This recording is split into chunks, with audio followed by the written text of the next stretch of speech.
Hi, guys, and welcome back to the IBS Freedom Podcast. I am joined by my totally mediocre co-host, JK LOL. It's Amy Hollenkamp in the house with me. Hey! Hey, everybody. Today, we're going to talk about a doozy, and honestly, this could probably be a 2-episode episode, but we're going to try to kind of cram it all in, and then we might have to do another one. We're going to talk about the stomach. GERD, acid reflux, gastritis, OMG. Let's get on with this conversation. So, Amy, I mean, really obvious answer. It's just everybody who has GERD and reflux has way too much stomach acid. Done deal. I know. PPI, you're cured, right? Like, get some Nexium up in this business. That's what I'm saying. Short episode. We're done. Okay, so guys, please review us 5 stars on your podcasting. No, I'm kidding.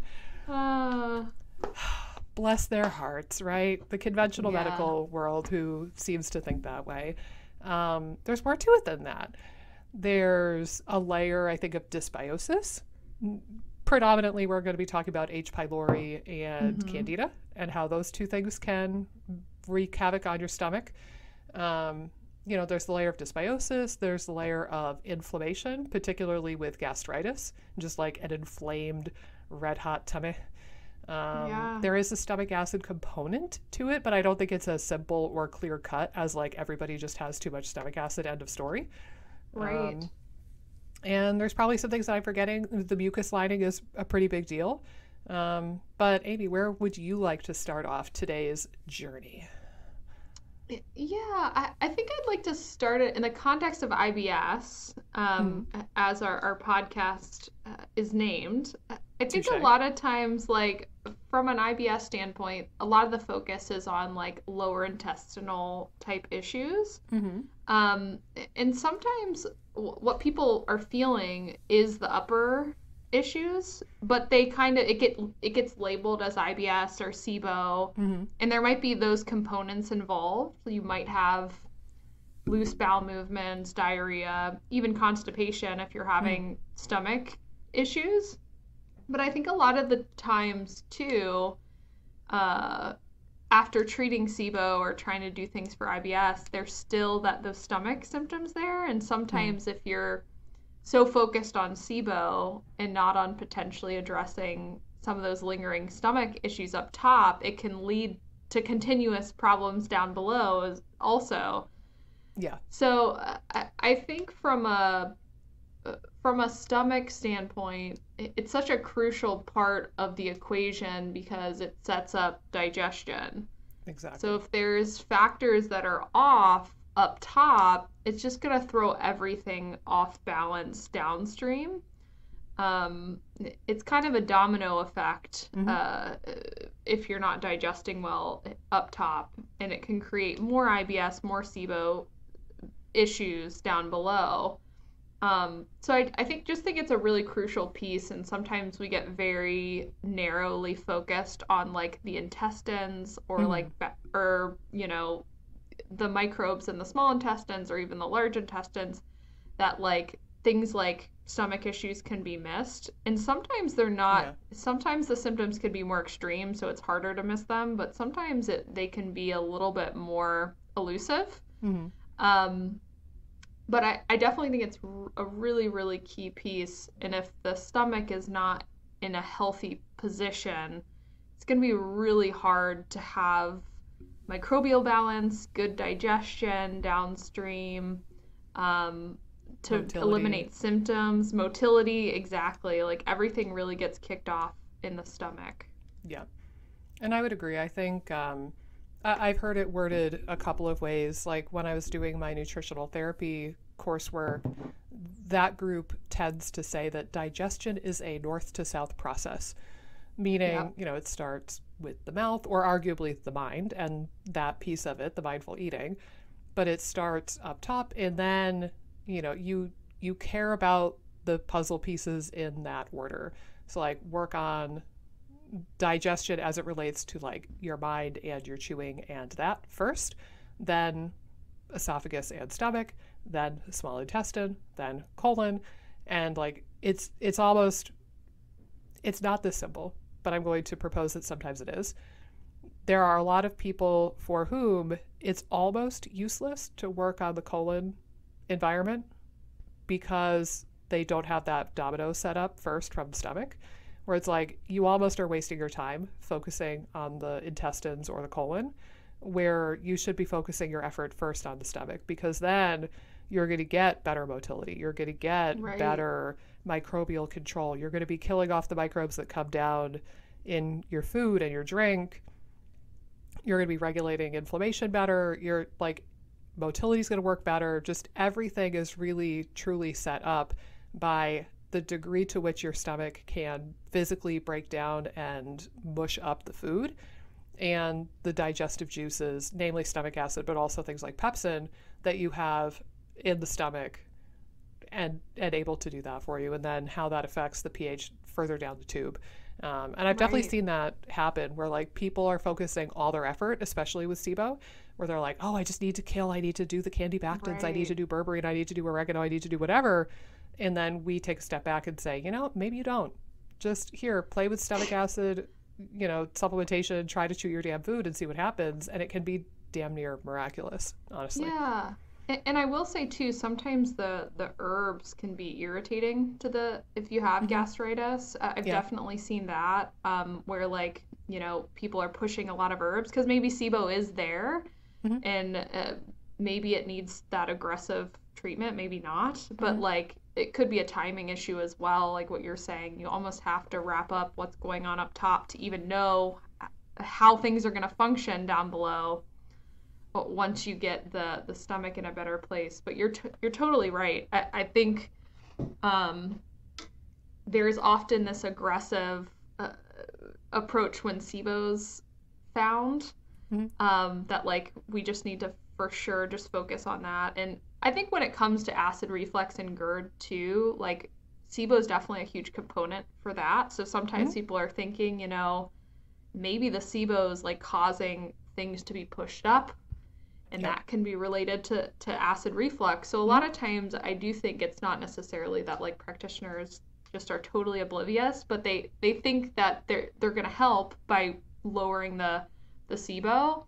But I've definitely seen a lot of cases where like focusing on the stomach is more impactful on reducing symptoms than working on clearing the SIBO. Yeah.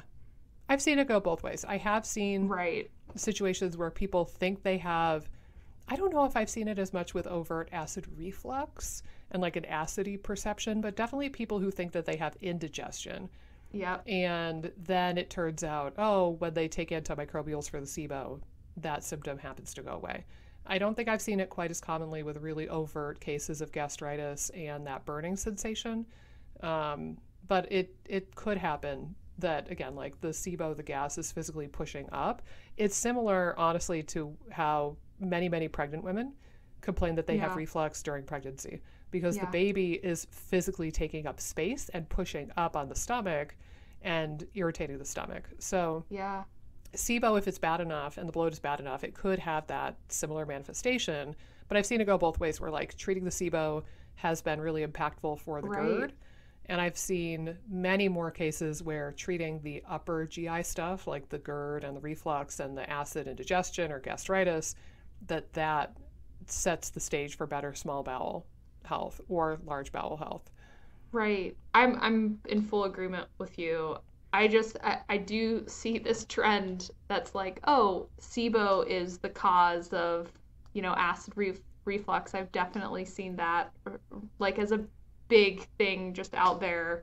And again, I think it's unfortunate because you can just miss a lot of the intricacies of what's going on in the stomach and how that's leading to what's happening downstream.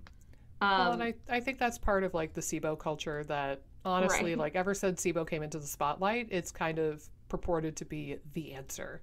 Right. So that a lot of the conversation in podcasts and YouTube and blogs and whatever, a lot of the conversation, and certainly Facebook forums and like groups of people who have SIBO, a lot of the conversation is focused around, I have X, but I have SIBO.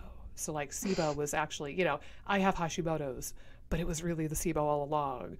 Or I have X, but it was really the SIBO. And it's like sometimes that does end up being true.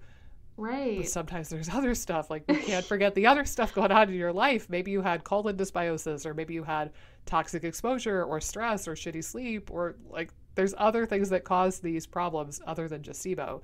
But I do think SIBO gets hyper focused on a lot of the time. Right. I think it's like it's very horse blindery. Yeah. I know that's not a great word, but that's the word that comes into my mind. Your horse blinders are on the SIBO, and then sometimes you neglect other key areas. Yeah. I will say with things like stomach stuff too, because most people have been through the conventional route, or at least the ones that I've worked with have somewhat gone through the conventional route, and the conventional route seems like hyper focused on stomach stuff too, and I feel like the functional route definitely has like some focus on things like stomach acid, and maybe like some support from a mucus lining standpoint. But I typically don't see that there's as much focus on the stomach in the functional space in comparison to how focused the conventional space is. Kind of like how we talk about there's always this middle ground that and we are find. forever standing there. Right, we're forever standing there, because I do really think that sometimes the functional medicine doesn't give as much support as I think the stomach might need. And then I think the conventional system focuses a lot on the stomach, but it's not necessarily helpful. Well, they're doing the opposite of what most people need. And I will say right, this, like, exactly. I feel like I have to kind of defend myself a little bit first before I say this. We're going to probably talk a lot of shit about PPIs again in this episode, because for 98% of people who are taking them, they're just rubbish.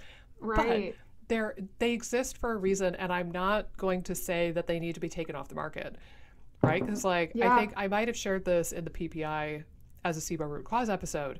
My mom is a good example. She had what the ER doctors called a geyser of an ulcer that very quickly landed her in the ER, and she was literally bleeding out. And when the doctor suggested that she go on a PPI and sulcrophane and I forget what else, I was not the asshole who's like, no. Yeah. My mom's not going on Nexium, because like it was a big enough deal. So you use the Band-Aids while you need them in special scenarios like that. Like, she was on the PPI for, I don't know, a month or two. The key is that the initial conversation was, oh, you just need to be on this forever, end of story. And after she had recovered to a point, we started talking about, yeah, you probably don't want to be on that forever. Let's have a strategy to wean you off of it. And then we slowly started to replace medication with natural things. And then we did more of the healing that way. But like, they do serve a purpose. It's just that most people, it's just they're overused. I've had so many patients too who say, basically, like, they go to the GI doctor with what later turns out to be like dysbiosis or SIBO or something. They get labeled with IBS, and maybe they get prescribed like Linzess or something. And if that doesn't work, like, the Hail Mary sometimes can be, oh, maybe you have silent reflux, and they put you on a PPI. And I've had so many patients who say, I didn't have reflux.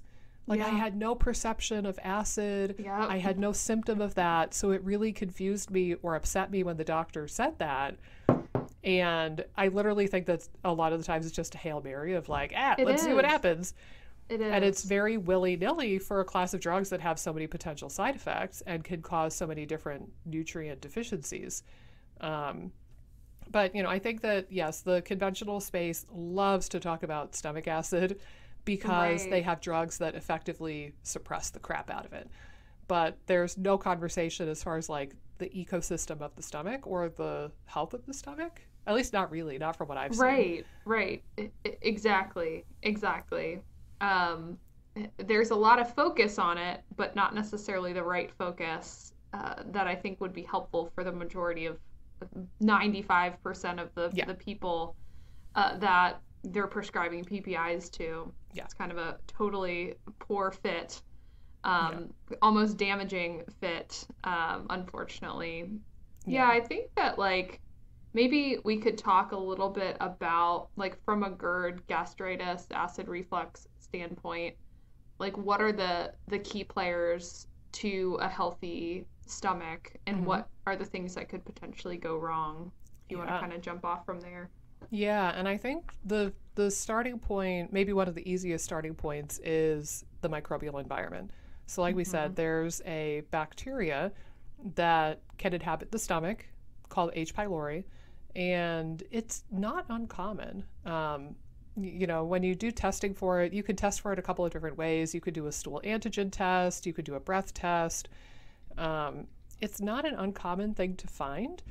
I will say, that being said, when I was running the GI map as my primary means of stool testing, which I no longer do, the GI map makes it look like a lot of people have H. pylori, but not very many of them are truly overgrown or particularly virulent. Um, and it does stand in stark contrast. I've done quite a lot of breath testing for H. pylori, and I've done quite a lot of stool antigen testing for H. pylori through LabCorp, and I don't see it nearly as frequently as like the GI map seems to pick up on, and I don't know which one is better or worse for this.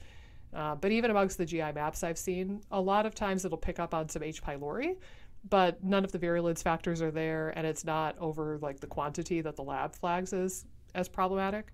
Mm-hmm. Um, I think if you have symptoms of reflux or GERD or gastritis and you get a positive test for H. pylori, I think that it's worth addressing. If Right. you don't have those symptoms and you have a positive test result for H. pylori, particularly something like a GI map test, I would probably lean towards not treating it. I have Yeah. seen some research now where they're saying that H. pylori is an inhabitant of about 70% of people's stomachs. It's common enough that we think it's probably normal. And there's been some research to suggest that if you just go in guns ablazing and eradicate H. pylori for the heck of it, then some of those people go on to develop reflux, which is really interesting. Yeah. So it might even have a protective role or a normal role that we're not really understanding fully. But certainly, if you have acid reflux and that's a symptom like that you have, and then you get testing back and it says that you have an overgrowth of H. pylori, then just treating that bacteria and getting that number shaved down a bit, doing some antimicrobials or some mastic gum, like that can be really profoundly helpful for people. And it's pretty simple. Right. Take a couple of supplements, maybe a probiotic, and then you could knock that stinker back a couple of pegs, and then you're good to go. Um, I don't know. Have you had a lot of like clear cut H. pylori cases where it's just like, oh, here it is, mastic gum, you know? Yeah, I definitely have it. It's interesting, like the conversation around H. pylori is so interesting because again, we're in the middle probably because I feel like the conventional space is like there's no good H. pylori. I feel like if it Mm-hmm. shows up on a test, like they're like really into like doing really aggressive treatments for it, Mm-hmm. triple Triple antibiotic therapy. courses, all that jazz, which is a little bit extreme by our standpoints. And I also think there's kind of like I've definitely seen some microbiologists that are very like they don't necessarily love H. pylori being treated as frequently and kind of have an air of caution around it. Mm-hmm. Like what you were saying, there's definitely some protective. There seems to be some potential protective effects. I know there's a book called Missing Microbes. I don't know if you have Mm. ever read that book. I think I've heard of it. It's by an MD. I think his name's Marty Okay. Blazer, something like that. But he talks a lot. He has like a whole chapter on H. pylori. That's really fascinating about how it might have protective effects on reflux. Um, so it is like it's very interesting, and I do think there's kind of I totally agree what you're saying. There's a line where it makes total sense to treat H. pylori.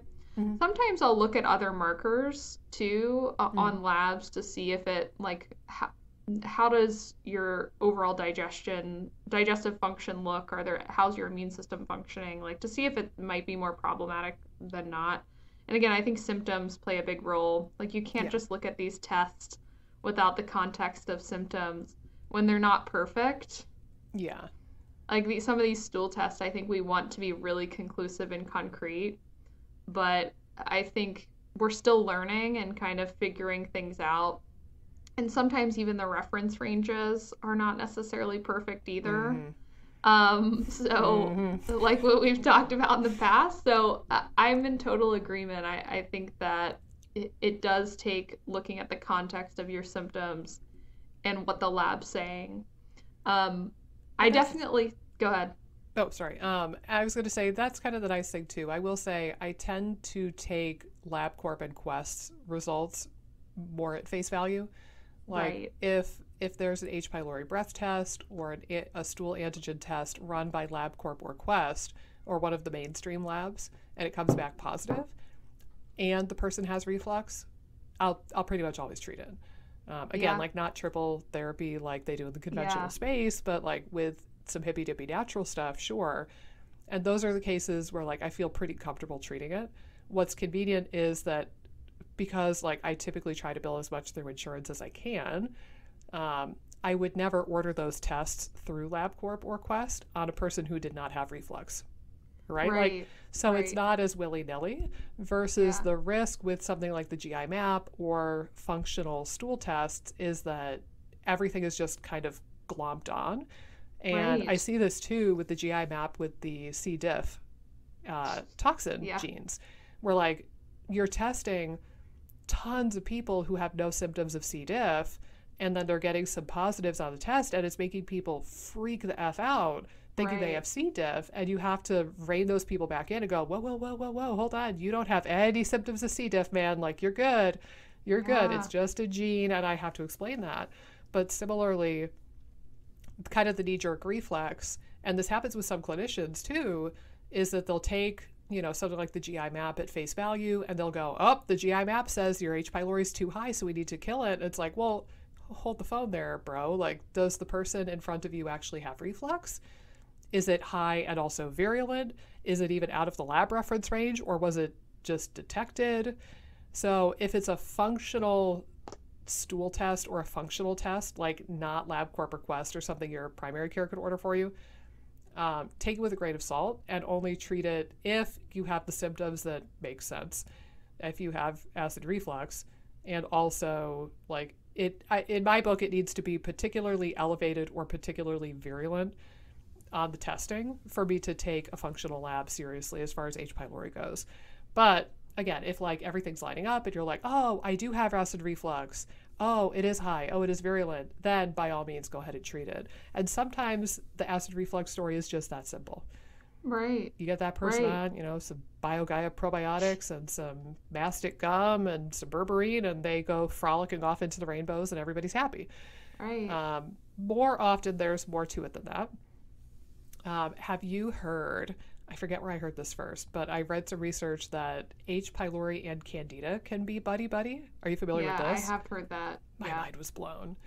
Like, it was definitely one of those, like, mind-blown emoji moments when I read those papers initially. Yeah. Yeah. Is it something, I thought it was something about biofilms. Is that I thought that they were, again, I'm trying to remember what I read.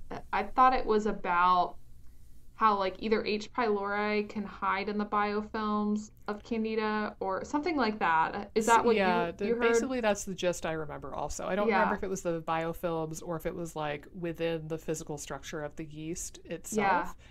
But basically the gist that we're trying to get at, acknowledging that neither of us read the papers again before recording this episode.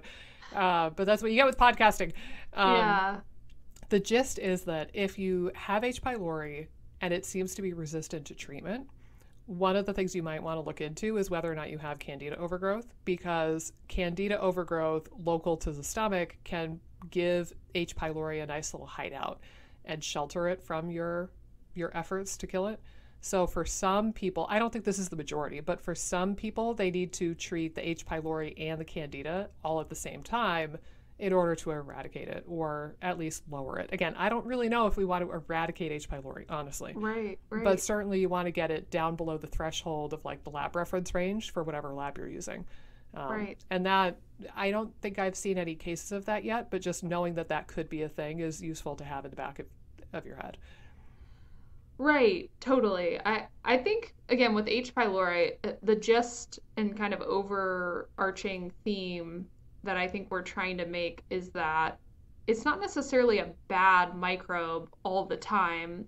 Yeah. Similar to how we've described microbial balance all along, it's like a lot of microbes are totally fine in normal amounts. And H. pylori is probably one of those microbes that could live in your stomach and not cause any trouble. But if it starts to overgrow, it can start to really affect stomach acid, and could be leading to those reflux type symptoms. So it can be like one of those things that just needs to be kept in check.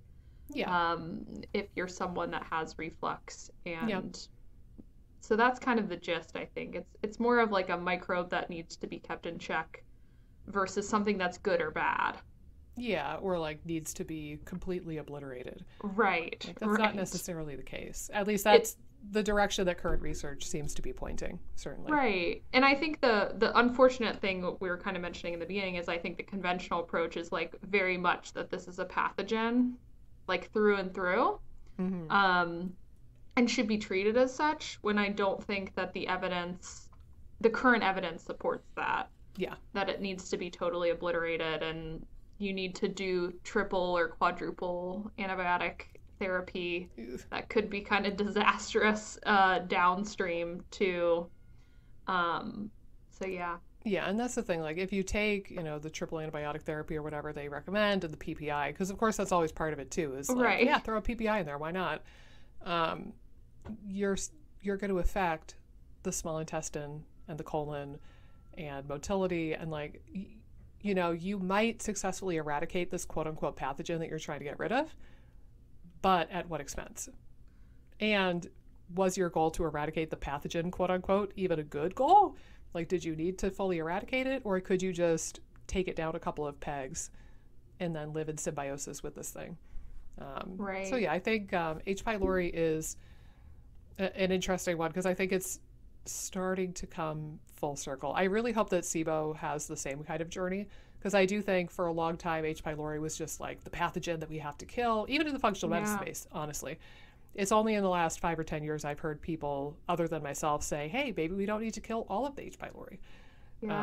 That's really a more new thing. So I'm hoping that eventually SIBO comes to the same kind of full circle moment where we realize, oh, we don't need to completely sterilize the small bowel. Maybe there's more to SIBO than how we've been treating it for years. Right. I think that's a great point. I hope so too. Yeah. And we will be at the forefront of that shift, Amy. Huzzah! It'll be good times. But okay, so H. pylori as one potential cause. I did want to mention one last thing about H. pylori, if I may. You may. Thank you. So I wanted to just throw this in there here because I think it's like important. And again, I don't necessarily, it just is frustrating to me that a lot of times what you were talking about, like if anyone's having any gut symptom, it might even be IBS. They're like, a lot of the conventional system is like throwing PPIs at things. Well, a PPI could create a perfect environment for H. pylori to take over the stomach, because H. pylori does not want to be in a super acidic stomach. So having like a lower stomach acidity can make you more prone to an overgrowth of H. pylori. Mm-hmm. So I just think it really frustrates me from a conventional standpoint that you have probably people that could have H. pylori creating some of their symptoms being just put on PPIs as like a potential helper. Yeah. And then the H. pylori is like, woo! I know, the H. pylori is like, woo! Like, we got a gift. We love these PPIs, you know, in your stomach. So I just think, again, it's another reason to be more careful of PPIs. Yeah. Like you said earlier, there's definitely a time and place, but it's usually more rare than like the broad sweeping PPI recommendations that are currently popular in the conventional space. But I did just want to throw that in there about PPIs and H. pylori. Yeah. It's kind of a recipe for disaster, in my opinion. And similarly, I'll piggyback off of that point and point out that, a lot of people who believe they have low stomach acid could have H. pylori as a piece of that. Right. Right? 100%. Like, maybe part of your low stomach acid deal is that H. pylori is present and that's suppressing your acid production and maybe a piece of this, maybe you don't need 8 betaine HCl at every meal. Maybe you need to kill your H. pylori a bit or wrangle it back into place, and then you can get by with a more normal human amount of supplementation.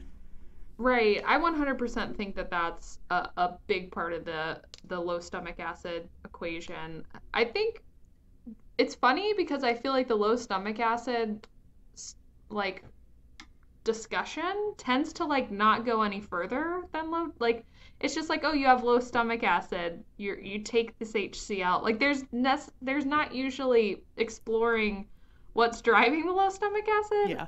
And it not like, I typically think SIBO tends to be like something where I could see why someone might think it's a root cause without digging deeper, but like low stomach acid, like I don't know, to me I would think people would be wanting to dig a little bit deeper on that one, but I find that a lot of times they don't. And I think low stomach acid could even be a huge player in things like gastritis, acid reflux in general. So I'm sure we'll kind of talk about that. But I wish there was more discussion around like the whys of the low stomach acid versus just throwing like, why does it make sense to throw 10 HCl caps at each meal versus exploring the underlying effect? Yeah. And I think honestly, like, I could talk about low stomach acid a lot, so I think we should actually table that and have that as a completely separate episode. Yeah, for sure. We could do that. That'll be our next episode, perhaps. So we'll table that discussion. Just know for right now that low stomach acid is totally a thing, and there's more to it than just taking some pills and calling it a day. I think that's sufficient for the moment. But let's talk about the people, like let's say theoretically, the people who do have too much stomach acid or have more of that like burning, charring, gastritis, just really raw and irritated presentation to their symptoms. What sort of things might we think of as far as like the causes of that, and then how we want to address that? Yeah, I mean, I think that typically from like a cause standpoint, I tend to think stress is at play in a lot of people that have gastritis.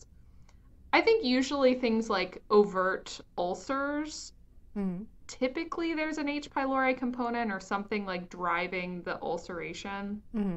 At least in the research. I still think there's kind of the weird cases where there doesn't seem to be an H. pylori component. Oh, we should say too, NSAIDs, before we forget that. Oh, yes. If you're taking non-steroidal anti-inflammatory drugs like ibuprofen, Advil, Aleve, Excedrin, that's actually what happened with my mom. Yeah. So when she got the geyser of an ulcer, the location happened to be right over a big artery, and that's why it turned into such a geyser. So it's just like luck of the draw that that's where it was, but it was because she was taking Excedrin migraine, not realizing it was an NSAID, and she's not supposed to have any NSAIDs because she had a gastric bypass. So like that was a huge no-no for her in particular. Yeah. So anyway, that's another one that can really char the heck out of your stomach. Right. I think sometimes I'll look at things like just generally across the board, alcohol I would look at. Sometimes, again, like if people are drinking like kind of on a nightly or like, bi-nightly basis or something like that, and it might not seem like a lot, sometimes for them, if they have other stressors at play in the mix, it's just, I might cut back on the alcohol. NSAIDs is a great one.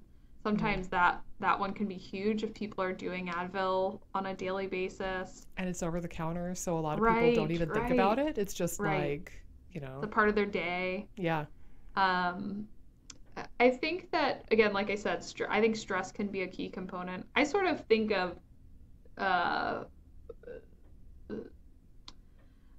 I think, again, usually I would say there's typically going to be a conglomerate of different things happening in most of these cases where you're going to have a little bit more high stomach acid. Typically, I could be from coming off of a PPI as well. I know we've talked about that too, where there's like the cells of the stomach are actually changing when you're on a PPI and getting bigger, and when you try to go off a PPI, there's a flood of acid that Yeah. comes out from that. I also wonder about things like histamine You are a mind reactions. reader. I was just thinking when I got the opportunity, I would bring up histamine. Right, Beautifully done. histamine stuff. I mean, histamine's going to increase stomach acid. So if Hmm. you're kind of have inflammation and there's more histamine being produced in the stomach, you can have higher stomach acid levels. That's why some of the like stomach reducing medications are essentially like antihistamine. Antihistamines. Yeah. Um, so those would probably be the big ones that I'd probably look into initially. I don't know if you have any to add about higher stomach acid. Yeah, I think the other one that I just have on my radar too is just like very broadly inflammation or Right. immune perturbation. So it particularly if you have a person who's like got 8 gazillion autoimmune diseases or has a lot of joint pain and brain fog, like if you have a lot of other inflammatory symptoms, then it kind of stands to reason that the inflammation in the stomach could be part of like this whole body inflammation scenario. And then things like anti-inflammatories like turmeric or resveratrol, green tea, glutathione, like something to just quench that inflammation might be really, really useful. Yeah. I think also this is not something that I'm really skilled at, but I will make note that there's probably some particular like Chinese medicine diagnosis that would make sense too. Like, I don't know. I think I've heard, things like heart fire. I don't know if there's like stomach fire or like stomach heat or like damp heat. But there could be different presentations for what they would broadly call like heat in the body. And it could be that there's like a more particular like energetic TCM type of diagnosis to be made also. Hmm. That's kind of the limit of my ability to explain it. I just know that I've heard TCM practitioners talk about like phlegm and heat and fire and like damp heat and dry heat. And I don't really have a concept of like how to explain that beyond what I just did. Yeah. But yeah, I think gastritis as a term just means stomach inflammation. That's all it means. So we know, and I kind of paint the picture too of like an internal sunburn, like just how Yeah. like raw and irritated and just like, your skin gets when you have a sunburn. Like think of that, but on the inside of your stomach. That's how I kind of picture gastritis. So then some of the same things that we might do to try to mitigate the inflammation on the skin or in another acute inflammatory scenario could be really helpful for gastritis. So aloe actually is a lovely one. And you could use that on your skin for a sunburn, or you could use that as a mucilaginous, like coating, soothing, cooling herb for the stomach. I really like marshmallow root quite a lot. And I would say you ideally want to get that not in a capsule, but if you could get like the loose sifted bits of marshmallow root and then soak it in water for like a day or two and then drink that slimy like liquid when you prepare it that way as a cold infusion, it works the best. Slippery elm could be useful too, but I think I mentioned before I try not to rely on it quite as much because it is harder like to sustainably harvest and use. So I try to lean more on marshmallow and aloe when I can. But slippery elm, if push comes to shove, could be really useful for this purpose too. And then one of my other favorites is licorice. A lot of people will get like the DGL, deglycerized licorice chews, or deglycerized licorice powder, and that could be useful.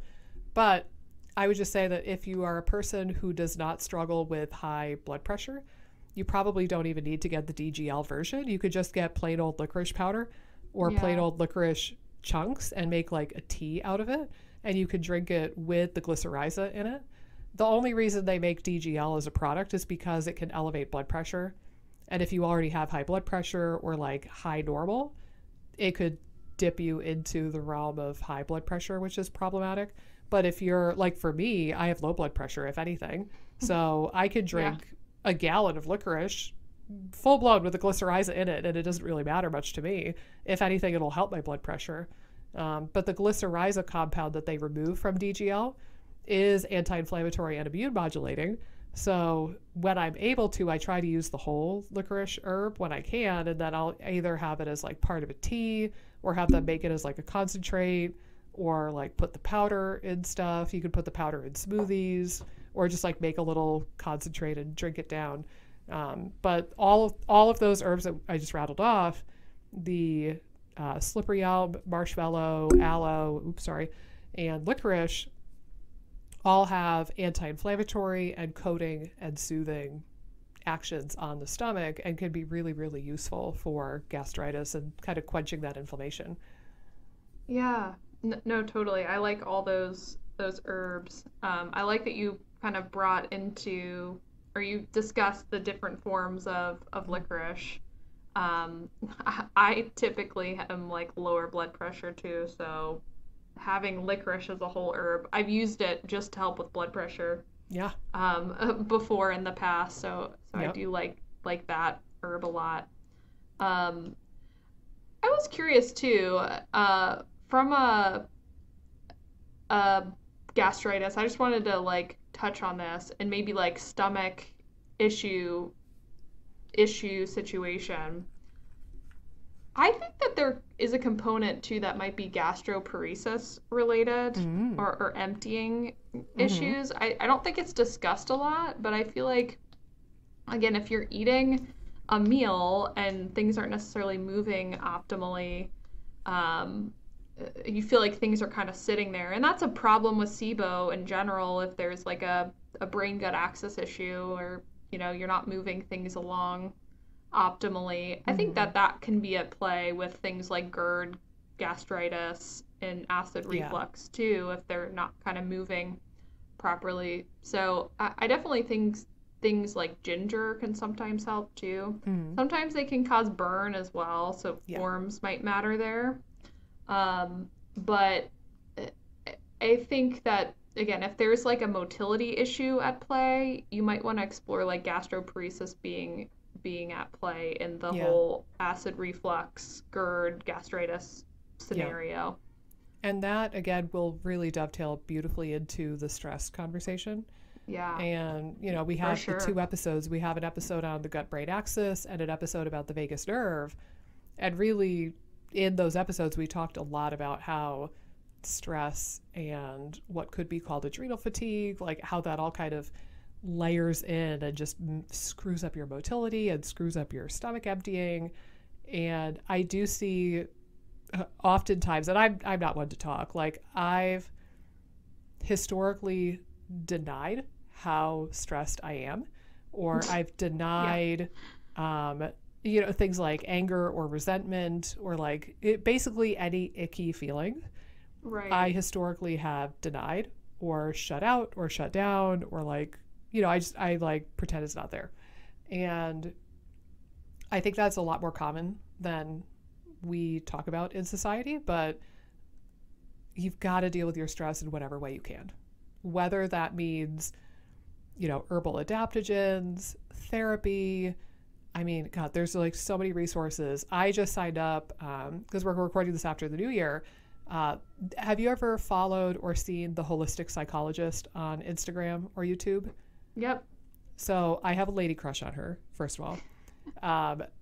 She's my favorite follow on Instagram, probably just because I've learned a lot, but in really small chunks. And like I'll scroll and I'll see things and I'm like, oh, that's why I think that way. Or, oh, that's why I feel that stressed about that thing.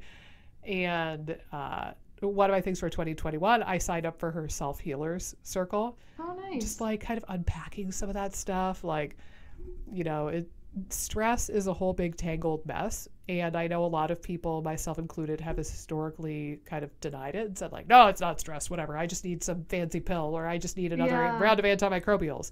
But like, trust me, guys, just work on your stress in whatever way you can.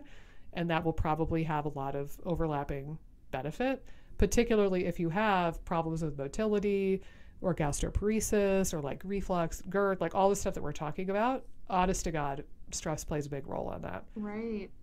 I almost think like when in doubt, look at stress. Like even if you don't, it's not necessarily super clear and it's really subtle.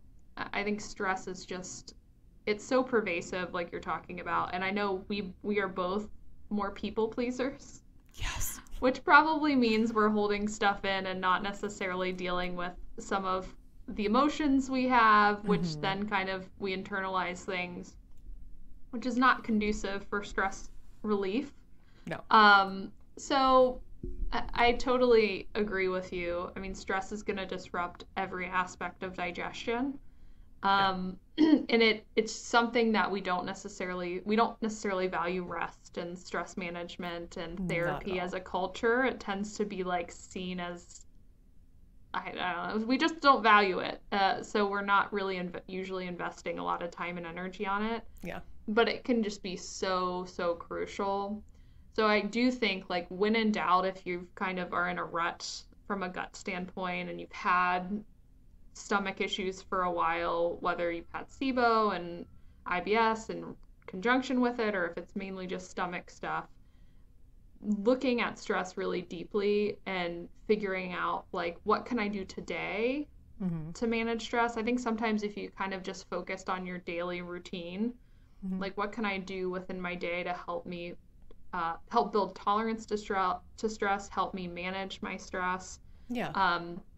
And think of it in that way versus, like, I need to meditate every day for an hour. Like, small doses of some sort of habit building, I think, can be really helpful. Yeah. From a stress standpoint. Yeah, and I think even, I think just allowing yourself to spend the time and money and effort on yourself. Like, that's a piece for me. Like, just telling myself, it's okay for me to spend money on myself, or it's okay for me to spend time to go to acupuncture or, do whatever. Like, just kind of give yourself permission first. And just like realize it doesn't make you a bad person. It doesn't make you less than. It doesn't make you like weak. It's just, I mean, honestly, if you're alive in this day and age, you have stress. If you're breathing right now, you have stress. But it's just a matter of, like, how deeply that's affecting you and what tools are going to resonate more with you. There's a gazillion ways that you could try to mitigate stress. Like mine for 2020, I got more into art, and I forgot that art was, like, a huge part of my life, and I loved creating beautiful things and, like, drawing and painting and coloring, and I fell out of touch with that part of myself until the pandemic made it much more obvious and unignorable that I had stress. And then that's one thing I'm grateful for, is that the shitstorm of a year that was 2020 brought me back to art. And now, like, I've been creating beautiful things, and that's been really nice for stress relief and just kind of like tuning the world out and just being alone with my thoughts for a little bit. But if you're not artsy, that might not call to you. Maybe you want to, go for a run or meditate or whatever. Like, you do you. Right. Is the point of that. Oh, that's so lovely. I love that you're into art again. Yeah. It's interesting. I was listening to Anna Faris's podcast, the actress. I don't know if you're familiar with her, but she has, like, a segment at the end of her show where they, like, help people with dating problems, but she's been having, like, psychologists on with them and to discuss, like, the problem that they're having, and they kind of talk it through. But one of the psychologists said something that was really interesting, and I think it's like, when you were talking about you were kind of disconnected with art, it reminded me of it. She was basically saying, like, try to remember who you were as, like, an 8-year-old kid or a 10-year-old kid, and, like, what were you like what excited you? Like, were you curious? Were you rambunctious? Like, did you like just going to your room and reading, like, everything you could get your hands on? Like, what were you like? And basically, as you get older, a lot of times you get disconnected with, like, almost like that younger, like, very kind of true self. Yeah. And she was kind of advising the person to think about, like, what you were like and how you can re-engage with some of those traits that are really core to who you were, like, as a kid, that kind of just tend to sometimes fade a little bit. Yeah. Or, like, the layers of adulthood kind of cover it up.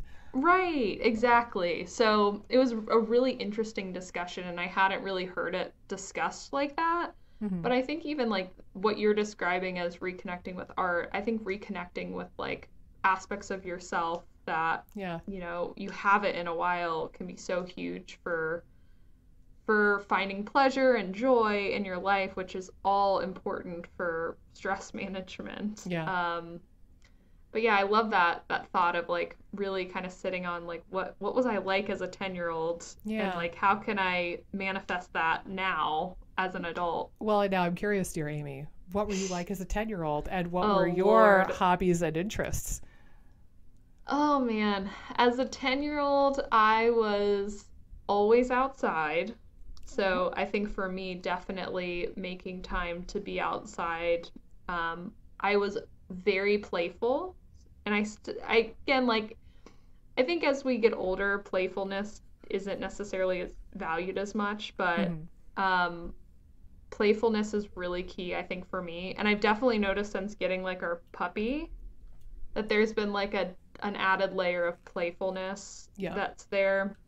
My parents were like, my dad was a great dad because he would literally play with us from like the time he got home from work till like the time he went to bed.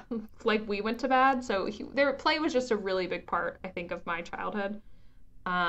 So I was always playing, always like making things. I'd always make like random stuff in our garage. So like creativity definitely was a big part of who I was as a 10-year-old. So I think it's just like finding little ways to make sure you're connecting with like a kind of true self that's in there as your childhood self. I think is key. So I think for me, it's definitely being outside, playing. Like I love playing with my nieces. Like that's always super fun for me. And really finding ways to be creative, I think is key. Sometimes business-wise, like I'll get caught up with the one-on-one work. And then I don't have as much time to do things like podcasting or writing blogs, doing those sorts of things. But I do feel that like if I go too long doing like really hardcore one-on-one stuff and haven't done like program creation or things like that, that tends to really excite me, doing creative projects. So I feel it if I'm like out of balance. So I definitely try to do more creative projects when I can. What were you like as a 10-year-old, Nikki? Oh gosh. I was quieter. I've become a lot more extroverted and outgoing, starting particularly like college onward. But high school and back, I was pretty introverted, pretty quiet, except like with most people I was like that, but then with my few closest friends or family, then I was like really goofy and weird, you know, and like really, I don't know, like engaged. I think it was just like I was not engaged with the rest of the world in the same way because I kind of was like over their bullshit at an early age. So there was that element. And I also, similar to now, I deeply worried about what other people thought of me. So there was that element of like, I've got to protect. I've got to like shelter. But I was definitely more introverted. And if I was left to my own devices, and I'm an only child, so this makes some sense, I was either outside playing with the animals because I grew up on a small farm. So at any given time, we had like 2 or 3 horses, 1 or 2 dogs, about 1 million cats, and at various points we had chickens. So I was out like playing with the barn cats or out in the horse pastures, like exploring with the dogs and the horses following me. So animals is a biggie for me. Another one, definitely outdoors. And whether it was out in the horse pastures exploring or like we had a little creek down back. So I would like take the dogs down to the little creek and like try to make a bridge or something. Or look to see if there was any frogs or whatever. Or we would go visit my grandparents in Connecticut and they lived out in the boondocks, and I would go like hiking in the woods with my cousins and get into trouble. And so yeah, outdoors and animals abound, and also art. Like if I was left to myself, I would be drawing or doodling, you know, or coloring or doing some sort of like arts and crafts project. In high school, I sewed a pair of like pleated samurai pants. I don't know if I ever told you that. I was really into Nice. this anime called Samurai X, Rurouni Kenshin, and he had these hakama, these like pleated pants, and I hand sewed a pair of these pants. No template, no nothing. I just did it all by hand. And I was so proud of it that when I finished like the costume and I made kind of a makeshift kimono to go underneath it, I just wore it to high school one day. Not on Halloween. Nice. Not on Spirit Day. No, nothing. It was just like a random day in the middle of 11th grade. I just wore like this like samurai costume, and I used like a Christmas paper tube, like a wrapping paper tube, and I put that in my hilt like it was my sword.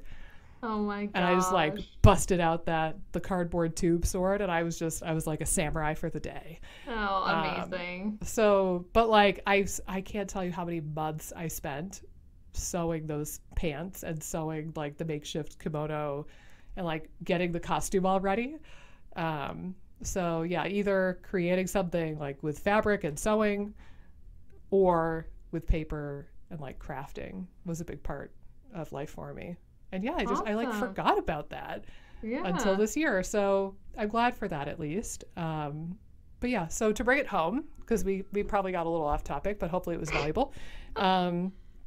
So for acid reflux and like GERD, gastritis kind of stuff, some of the tenets that you could think of, I'm going to attempt to recap here, are H. pylori / dysbiosis. That could involve candida. It could involve other bacteria. Maybe we don't know yet. Right. But some local dysbiosis to the stomach can be a thing for people. I would just suggest that if you're using functional tests like a GI map, take it with a little bit of a grain of salt and resist the temptation to obliterate H. pylori anytime you see it ever. For some people, low stomach acid is a thing. We're going to talk about that in our next episode because that's kind of a doozy. For some people, maybe there is some acid beyond what you're capable of tolerating, and that's creating some inflammation or some actual acid reflux. A lot more of that game is going to come from coating and soothing the stomach and getting that mucus layer really up to snuff so it's actually doing its job in protecting you from that acid. That's actually, I'm glad that I'm recapping because I'm going to go back to that for a moment. Yeah. Is on any given day, the goal is that you will have a lot of really acidic, nasty stomach acid, and you will be blissfully unaware of it. Yeah. Right? So like right now, I would hope that my stomach pH is like 2 or 3. Yeah. And that's really caustic, like battery acid. But I'm unaware. Ideally, that's what should happen. And the reason for that is because, yes, you have a lot of acid and it's very caustic, but you also have a mucus lining separating the cells that make up your stomach from the vat of acid that's contained within. So working on that mucus lining could be really important too. And I think that's what a lot of those herbs help. Like the licorice, the marshmallow, slippery elm, aloe. Like a lot of that I think helps build up and strengthen that mucus layer. I have a YouTube video series about that, about things that will either impede the health of the mucus lining or will help strengthen it, or like things that you could do to help strengthen it. So you could check that out another time. But basically a lot of it goes back to making sure you're nutritionally replete. You need things like protein, you need sulfur, you need some oligosaccharides to make mucus. Certainly you want your mucus making cells to get the proper signaling and do their job appropriately. And a lot of that goes back to the microbiome and making sure you have a healthy microbiota and that you don't have some blatant case of dysbiosis. But really, you want that separation between you and your acid so that you can waltz around day to day and not be aware of, again, the charring potential of your stomach acid. And you can just waltz around like nobody's business with a whole lot of acid in your stomach. Do you have anything to add to the mucus conversation? I think, again, you're right on. I think you want a thick mucus layer across the board down the whole gut lining, but especially in the stomach when you're having all that stomach acid, and it's really needed to protect your gut lining and your stomach lining. Yeah. And And I think the good news is that the stomach lining can turn over relatively quickly as well. So if there is gastritis and those sorts of things, like you can do these things that should help in a relatively, again, I never want to say like quick, speedy period of time, but I would think some of those herbs and things that you'd get relief relatively quickly by doing them, or you should, unless there's maybe a bigger issue like an H. pylori or something like that. If you wanted to try approaching the stomach and building up mucus lining support, trying some of those herbs could be a good symptom reliever relatively quicker than some other strategies. Is that what you see typically? Yeah. I think that I would say, and this, I thought of this question also, is at what point would you consider like going to a GI and getting a scope, or like at what point do you think, hey, this might be more serious? If it's run of the mill, like a little bit of irritation, a little bit of gastritis, I would think that you would see some forward progress within the span of a couple of weeks of doing some of these natural therapies. For me, to answer my own question, silly enough as it is, if you are at a point where like you've tried a lot of the things that we've talked about, so you've tried, evaluating for H. pylori and treating it if need be, you've done the marshmallow, the slippery elm, the licorice, the aloe, you've avoided some of the higher histamine foods and played with that, and if you're still experiencing a significant amount of reflux, that's the point where I would consider getting a scope and seeing, okay, do you have an actual ulcer? Yeah. And can they like take a little sample from around the ulcer to see if that local area has some H. pylori? Because maybe it's not overgrown throughout the whole stomach. Maybe you just have a small pocket near the ulcer and then you need to treat H. pylori, as it turns out. Or, maybe that's where you say, thank you very much, I'm going to use your Band-Aids. And maybe you I just said do. Maybe you do a week or two of a PPI, low dose. Or maybe you do a few weeks of something like sulcrophate that's going to be a little bit more oomph to really soothe and coat and protect the stomach while you're kind of juggling the other things. I do think that those tools have a time and a place. Yeah. Try the natural stuff first, by all means. But if you're still struggling with really severe symptoms and a lot of burning in particular, that might be a time where you would want to get an endoscopy and have somebody take a look at the stomach itself and just make sure that there's no like big honking tumor or ulcer or something, more insidious that needs to be dealt with. Right. I agree with that. I think that typically, probably by the time most people find us, they've had the gamut of the endoscopy, colonoscopy. But that's such a great point to know when to actually do the endoscopy, because there's been a few people that I've worked with where I've definitely been like, it might be worthwhile to get kind of scoped. And sometimes it's easier just depending on symptoms. I've kind of in what their doctor's thinking, but some people do the full gamut where they'll get the endoscopy and colonoscopy because they're having lower GI issues too. So depending on the case, sometimes you can kill two birds with one stone. If you're having lower GI symptoms. But that's such a great point to not necessarily, like, if things aren't going well, to not just keep doing the natural therapies, at least explore and make sure that you're not missing a bigger thing that's going to need more medical care, like what you're saying, where PPIs actually are helpful, or like some medications that lower stomach acid and can kind of soothe and heal for a period of time would be helpful. I think my stance has been, and I tell this to patients pretty frequently, is that Band-Aids aren't intrinsically bad. Right. You just want to acknowledge that they're Band-Aids. And even something like I said, like the PPIs, okay, do you want to be on them forever? Hell to the no. Is it maybe useful for a couple of weeks while you're juggling some other stuff to give yourself the opportunity to heal? Yeah, possibly. I wouldn't say that you should go waltz out to your nearest Walgreens, pick up some over-the-counter Nexium and just start taking it for the hell of it. But if you're really struggling with a lot of acid reflux and it really impeding your ability to live your life, like, get scoped. I mean, maybe entertain the thought of doing some drugs, but just know that medical provider 99.999% of the time is going to tell you to go on the PPI, and then there will be zero conversation about how to get off. So that other part needs to be on you and maybe a holistic professional or somebody who's going to give a rat's ass about this, where it's like, okay, you know, you do the sulcrafate, you do the Nexium, you do whatever for like a couple weeks or a month, and now we could start replacing it with DGL or marshmallow or whatever, and like you start to pull back gradually.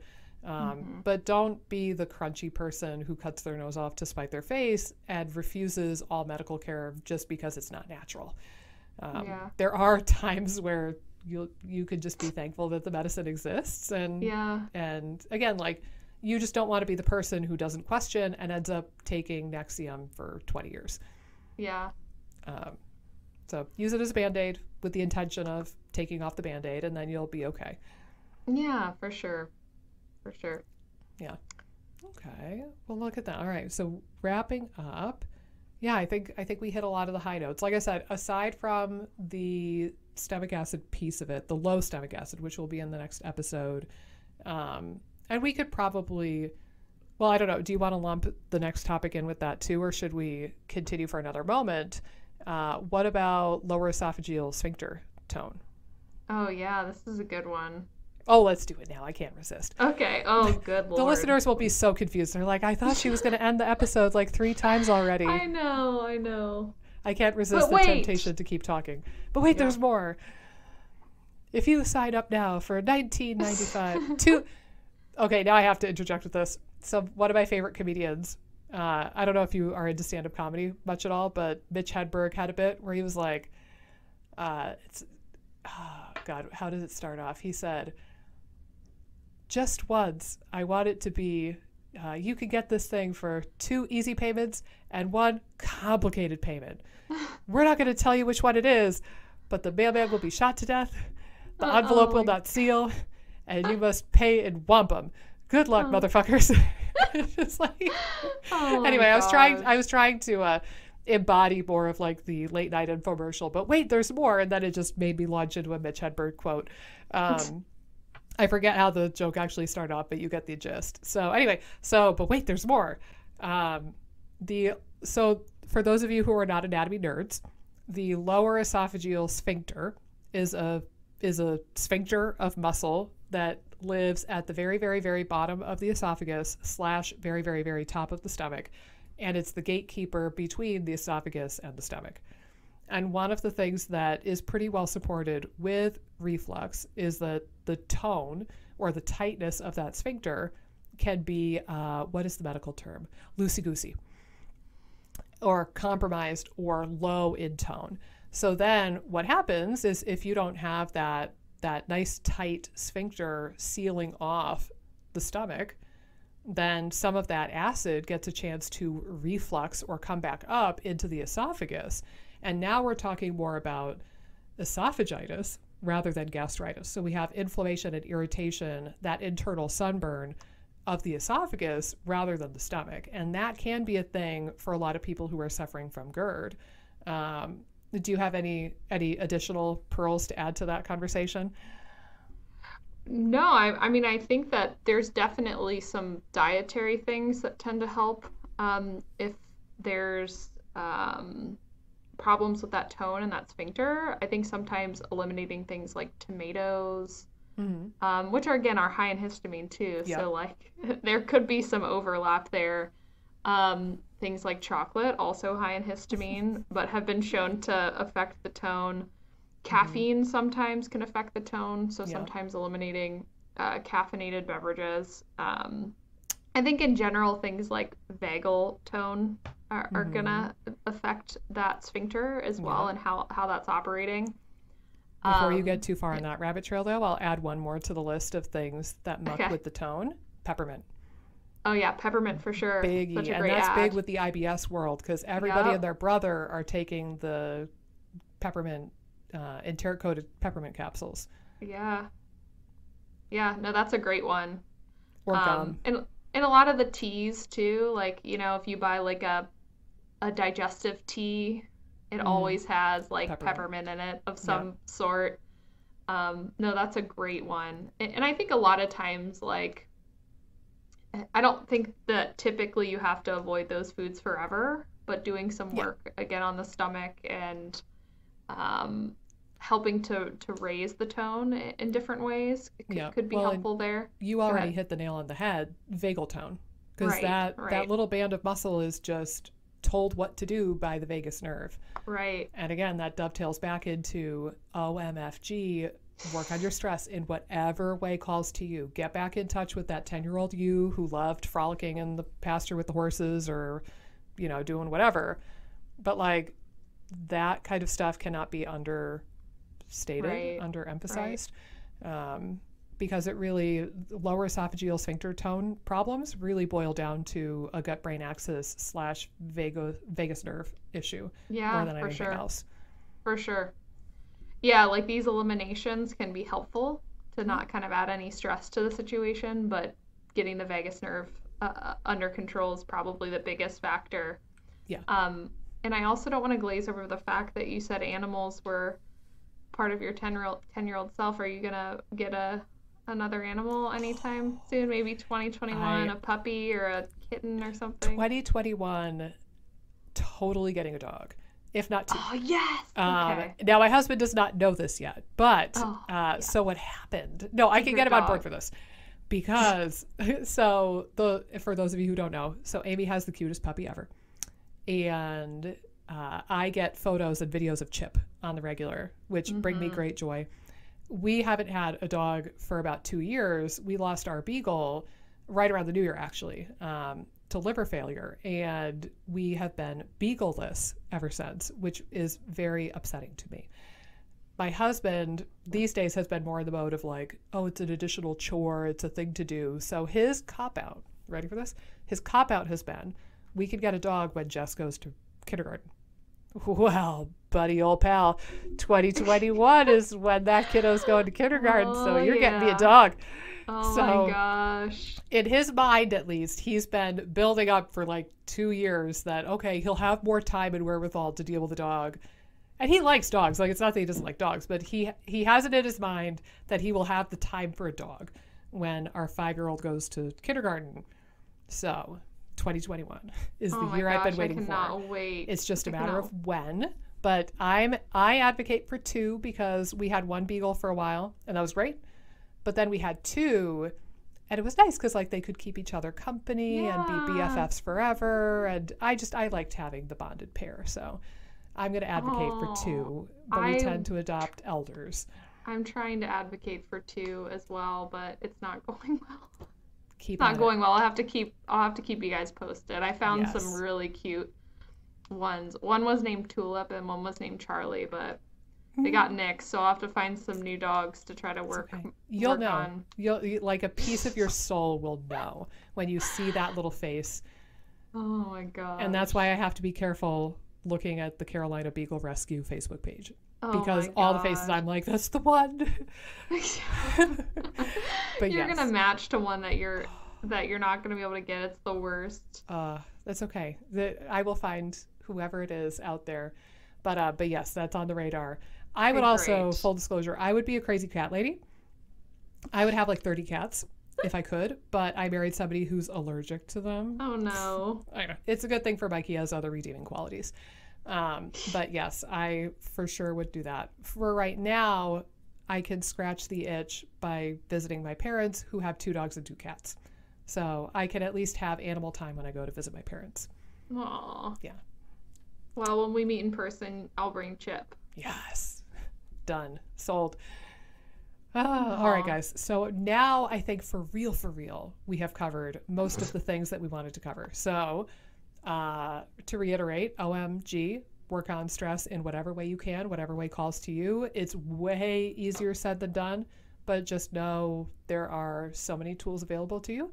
But it really cannot be overstated how important stress is, particularly when it comes to SIBO and also the GERD, gastritis, acid reflux kind of stuff. I I would say, you know, making sure that your microbial environment is in check, particularly if you have more of the supposed high stomach acid symptoms like the burning and the gastritis. I think watching out for H. pylori is important. Making sure you're nutrient replete and you're not restricting your diet too much so that you can make things like mucus and keep the lining of the stomach happy and healthy. And then possibly avoiding triggers of things that will elevate acid or lower the tone of the lower esophageal sphincter, like the high histamine foods or peppermint. That can be important too. And then coating and soothing as need be with things like herbs, or maybe, just maybe, medications like sulcrafate, and maybe just maybe a PPI, although I don't really recommend it if you can get away with not doing it. But there's a lot of options available to you. It's just a matter of juggling like what your root causes are, what makes the most sense, and like what you have tried and what you haven't tried, and going from there. But that's my executive summary. Amy, do you have anything else to add? That was brilliant. Nice. You're brilliant.